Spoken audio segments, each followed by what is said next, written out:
pengine? Asante sana ndugu mtangazaji. Vijana Talk Forum haikuibuka tu. Ni kitu ambacho tulikaa chini, tukaplani na tukaona huu ni wakati sahihi wa kuileta Vijana Talk Forum duniani, Afrika pamoja na Tanzania. Umeona? Sababu mojawapo ambayo imefanya tuilete Vijana Talk Forum ni wingi wa taarifa. Najua sasa hivi Tanzania kuna wingi wa taarifa, na sio tu Tanzania, mabadiliko ya sayansi na teknolojia yameleta wingi wa taarifa hasa kwa vijana au ambao tunawaita Gen Z. Umeona? Sasa tukaamua kutengeneza jukwaa ambalo linawapa taarifa vijana, taarifa ambazo zina uwezo wa kuwajenga, kwa sababu taarifa ni nyingi. Katika hizo kuna zinazotujenga na kunazo zinazotuharibu. Sasa sisi tukaona tufanye filter out, tutengeneze jukwaa ambalo linaweza likawapa vijana taarifa za kuwasaidia.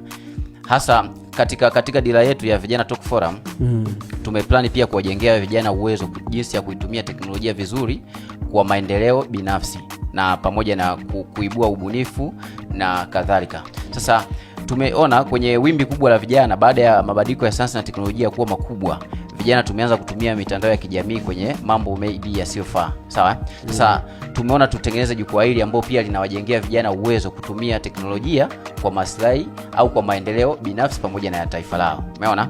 Kwa mfano, hivi karibuni tulikuwa tuna darasa la AI, yani kwamba ni kwa namna gani kijana anaweza kutumia AI kupata fursa za kiuchumi. Umeona? Na lengo letu kubwa ni lile la kuwajengea vijana uwezo kutumia teknolojia kwa maendeleo binafsi na ya jamii kiujumla. Kwa hiyo tukaona vijana wamejifunza jinsi ya kutumia AI. Sasa hivi kuna vijana wana produce nyimbo. Sasa hivi kuna vijana wana uwezo wa kuingiza pesa kwa kutumia AI. Somo ambalo limetokana na Vijana Talk Forum. Umeona?